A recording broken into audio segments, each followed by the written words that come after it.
Late 90s में Netflix का आगाज एक बड़े ही हम्बल बैकग्राउंड के साथ हुआ, लेकिन दोस्तों फिर वक्त के साथ साथ इस प्लेटफॉर्म ने इतनी ज्यादा तरक्की की कि डिजिटल मीडिया में ये प्लेटफॉर्म एक रेवोल्यूशन ले आया, यानी कि एक इनकलाब ले आया। ये अपनी तर्ज का वो पहला प्लेटफॉर्म था जिसने ऑडियंस को, अवामो नास को एक ही जगह के ऊपर फिल्म्स या मूवीज से रिलेटेड हर किस्म की एंटरटेनमेंट प्रोवाइड कर दी। यानी कि नेटफ्लिक्स के ऊपर आपको हर जॉनरे की फिल्म बड़ी इजीली अवेलेबल है। लेकिन दोस्तों फिर हम ये बात बड़े अच्छे तरीके से जानते हैं कि जब भी आप कुछ नया करते हैं तो फिर उसकी कॉपीज मार्केट में जरूर आती हैं। इन कॉपीज को कोई रोक भी नहीं सकता, लोग आपके आइडियाज को इमिटेट करते हैं। नेटफ्लिक्स दुनिया में पहला स्ट्रीमिंग प्लेटफॉर्म बना और आज इस किस्म के 200 से ज्यादा स्ट्रीमिंग प्लेटफॉर्म्स डिजिटल मीडिया के ऊपर मौजूद हैं और इस नंबर में तेजी से इजाफा भी होता चला जा रहा है। अब आज के दिन जिस वक्त मैं ये वीडियो बना रहा हूँ, एक जमाने में दुनिया के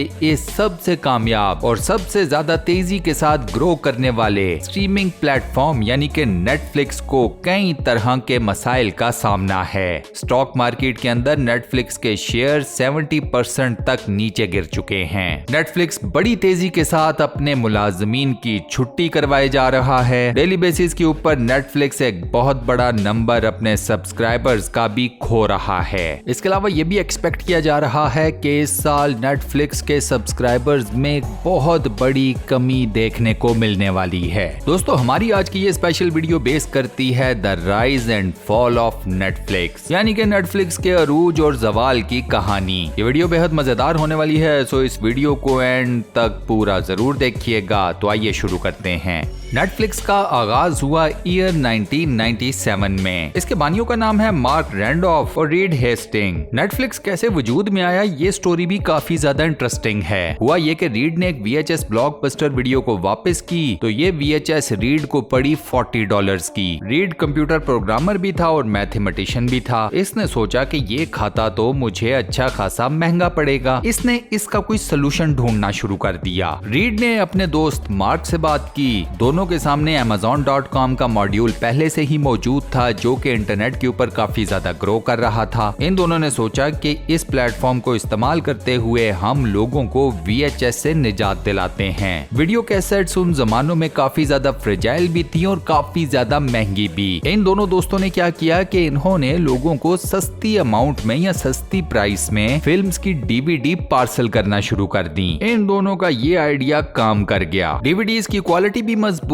थी और ये लोगों को सस्ते दामों में पड़ भी रही थी। इन दोनों दोस्तों के पास काफी ज्यादा ऑर्डर्स आ गए मुख्तलिफ DVDs के और यहाँ पर जन्म लिया इन दोनों की कंपनी नेटफ्लिक्स ने। 3 साल बाद यानी कि साल 2000 में नेटफ्लिक्स ने ब्लॉकबस्टर वीडियो को खरीदने की ऑफर मारी। ये ऑफर थी $50 मिलियन की। अंदाजा कीजिए कि ब्लॉकबस्टर वीडियो ने ये ऑफर सुनने के बाद नेटफ्लिक्स वालों के मुंह पर उनका मजाक उड़ाकर उन्हें अपने ऑफिस से रुखसत कर दिया। ब्लॉकबस्टर वीडियो के मालिक जॉन एंटियक का ख्याल ये था कि ये .com का जो रेवोल्यूशन लोगों के सामने लाया जा रहा है ये सारे का सारा फेक है। इंटरनेट एक ओवर हाइप्ड चीज है, इसका कोई फ्यूचर नहीं। दूसरी तरफ नेटफ्लिक्स दिन दुगनी रात चुगनी तरक्की किए चला जा रहा था। 4 साल बाद यानी कि साल 2004 में ब्लॉकबस्टर वीडियो को अपनी गलती का एहसास हो गया। इन लोगों ने भी अपनी रेंटल DVD सर्विस शुरू की, लेकिन तब तक बहुत देर हो चुकी थी। ब्लॉकबस्टर वीडियो की बैड मैनेजमेंट और कंपनी के ऊपर जो बहुत बड़ा कर्जा चढ़ चुका था, ये ब्लॉकबस्टर वीडियो के डाउनफॉल का रीजन बनी। साल 2007 में नेटफ्लिक्स ने अपनी ऑनलाइन स्ट्रीमिंग सर्विस का आगाज किया। ये वो जमाना था जब दुनिया के तरक्की याफ्ता ममालिक में हाई स्पीड इंटरनेट कॉमन हो चुका था। नेटफ्लिक्स का ये तजर्बा बेहद शानदार रहा और काफी ज्यादा प्रॉफिटेबल भी। ये वो जमाना था जब टेलीविजन के ऊपर स्ट्रीमिंग सर्विस देना एक इनकलाब देने के बराबर था और नेटफ्लिक्स इस इनकलाब को लीड कर रहा था। नेटफ्लिक्स के ऊपर क्वालिटी का कंटेंट मौजूद था। हर जॉनरे, हर निश की मूवी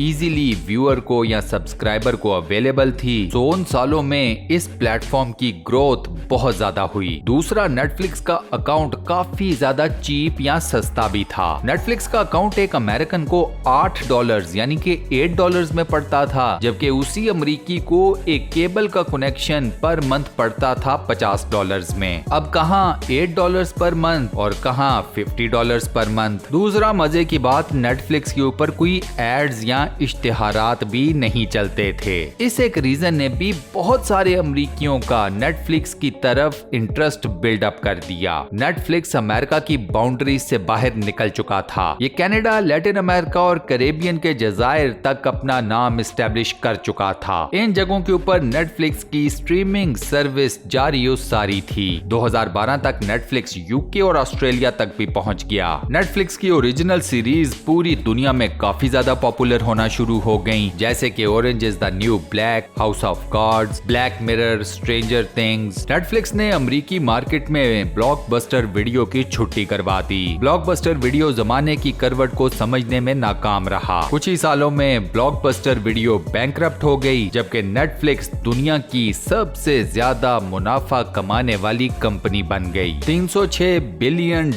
की कंपनी। अब दोस्तों, दुनिया का उसूल ये है कि जब भी मार्केट में आपका आइडिया कामयाब होगा तो दुनिया इस आइडिया को कॉपी जरूर करेगी। नेटफ्लिक्स के साथ भी एग्जैक्टली सेम यही हुआ। साल 2010 के बाद मल्टीपल स्ट्रीमिंग प्लेटफॉर्म्स इंटरनेट के ऊपर नजर आना शुरू हो गए। शुरू में जो प्लेटफॉर्म्स नेटफ्लिक्स के कंपटीशन में आए वो थे छोटी मोटी कंपनीज के लॉन्च किए हुए, लेकिन फिर इस रेस में बड़े बड़े जायंट्स भी शामिल होना शुरू हो गए, जैसा कि Amazon, डिज्नी, HBO और ESPN। एप्पल टीवी ने इस रेस में जंप मारी और $5 पर मंथ के रेट के साथ ओरिजिनल कंटेंट नेटफ्लिक्स के मुकाबले में बनाना शुरू कर दिया। पीकॉक टीवी ने भी सेम यही सीन किया। $5 पर मंथ की सब्सक्रिप्शन के साथ इस स्ट्रीमिंग प्लेटफॉर्म ने दुनिया के तमाम बड़े या यूं कह लीजिए कि मशहूर जमाना सिटकॉम्स को उठाया और अपने नेटवर्क के ऊपर स्ट्रीम करना शुरू कर दिया। नेटफ्लिक्स के पास मिजाहिया कंटेंट या सिटकॉम्स की कमी हो गई। HBO ने $15 पर मंथ की सब्सक्रिप्शन के साथ HBO Max को लॉन्च कर दिया। HBO Max का कंटेंट भी क्वालिटी वाइज किसी से कम नहीं। रही सही कसर पूरी कर दी डिज्नी ने। डिज्नी ने लॉन्च किया $12 पर मंथ की सब्सक्रिप्शन के साथ डिज्नी प्लस। एक आम यूजर का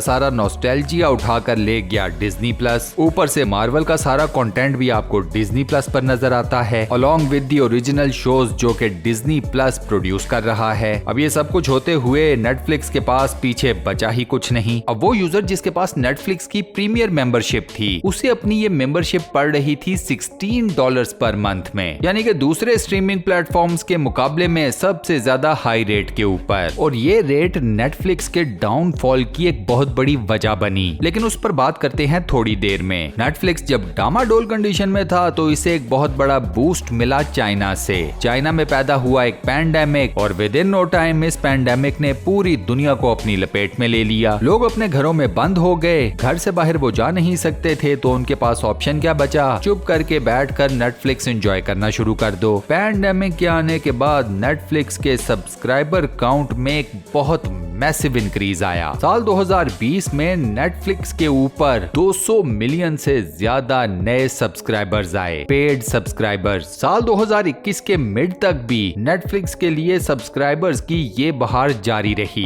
लेकिन फिर दुनिया के साइंसदानों ने इजाद कर ली वैक्सीन मार्केट में आनी शुरू हुई तो पैंडेमिक का जोर टूटना शुरू हो गया। लोगों को घरों से बाहर जाने की भी इजाजत मिल गई। इसके अलावा पिछले एक साल से घर पर रहने की वजह से ऑडियंस ने मुख्तलिफ स्ट्रीमिंग प्लेटफॉर्म्स को टेस्ट किया, उनका कंटेंट देखा, सबके जो सब्सक्रिप्शन चार्जेस थे उनको आपस में इवैल्यूएट किया, उनका एक कंपैरिजन बनाया और फिर ऑडियंस ने ये फैसला कर लिया कि कौन से स्ट्रीमिंग प्लेटफॉर्म के साथ वो जाना पसंद करेंगे और किस स्ट्रीमिंग प्लेटफॉर्म की वो छुट्टी करा देंगे। कंपटीशन वैसे ही काफी ज्यादा टाइट हो चुका था। नेटफ्लिक्स के शोज आगे पीछे दूसरे स्ट्रीमिंग प्लेटफॉर्म्स ने खरीदना शुरू कर दिए थे और ऑन टॉप सब्सक्राइबर्स की ग्रोथ नेटफ्लिक्स के लिए काफी ज्यादा कम होनी शुरू हो चुकी थी। इस साल अप्रैल में नेटफ्लिक्स के बड़े बड़े इन्वेस्टर्स ने इस कंपनी में इन्वेस्ट करना बंद कर दिया। उसकी रीजन बनी कि नेटफ्लिक्स को एक क्वार्टर के अंदर पूरी दुनिया से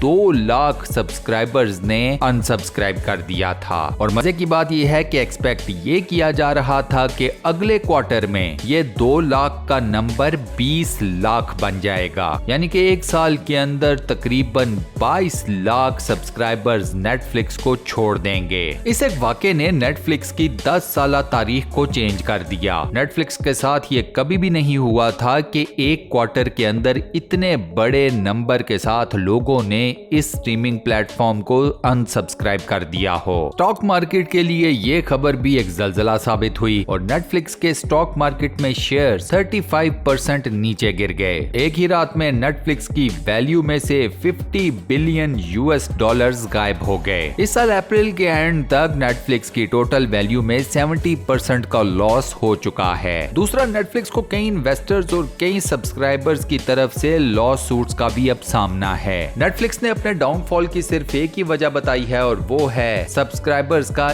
इस स्ट्रीमिंग प्लेटफॉर्म को छोड़कर चले जाना। अब सब्सक्राइबर्स इस प्लेटफॉर्म को छोड़कर क्यों गए हैं, उसके बारे में नेटफ्लिक्स का कहना है कि एक, मार्केट में अब इस स्ट्रीमिंग प्लेटफॉर्म को काफी बड़े कंपटीशन का सामना है। पैंडेमिक तकरीबन खत्म हो चुका है, लोग अपने घरों में अब नहीं बैठते, ज्यादातर लोग अपना ज्यादातर वक्त घर से बाहर बिताते हैं, तो नेटफ्लिक्स का इस्तेमाल लोगों के घरों में काफी ज्यादा कम हो चुका है। नेटफ्लिक्स की सर्विस अब रशिया के अंदर नहीं मौजूद, वहां से नेटफ्लिक्स का खात्मा हो चुका है। और नेटफ्लिक्स की पासवर्ड शेयरिंग, कंपनी के मुताबिक उनके डाउनफॉल की मेजर रीजंस यही सारी हैं। अब दोस्तों, मैं और आप ये बात बड़े अच्छे तरीके से जानते हैं कि नेटफ्लिक्स के ऊपर जेम्स को फाइंड आउट करना काफी ज्यादा मुश्किल है। नेटफ्लिक्स के डाउनफॉल की पहली टेक्निकल रीजन, दूसरे तमाम प्लेटफॉर्म्स के ऊपर आपको सर्चिंग में इतनी ज्यादा प्रॉब्लम नहीं होती जितनी नेटफ्लिक्स के ऊपर होती है। दूसरा रीजन, नेटफ्लिक्स ने जब अपना स्टार्ट लिया था तो इसका ओरिजिनल कंटेंट बेहद शानदार था। वक्त के साथ साथ नेटफ्लिक्स के ओरिजिनल कंटेंट की क्वालिटी काफी ज्यादा गिरती चली गई। नेटफ्लिक्स के डाउनफॉल का दूसरा बड़ा टेक्निकल रीजन, नेटफ्लिक्स ने अपने कई बेटर परफॉर्म करने वाले शोज को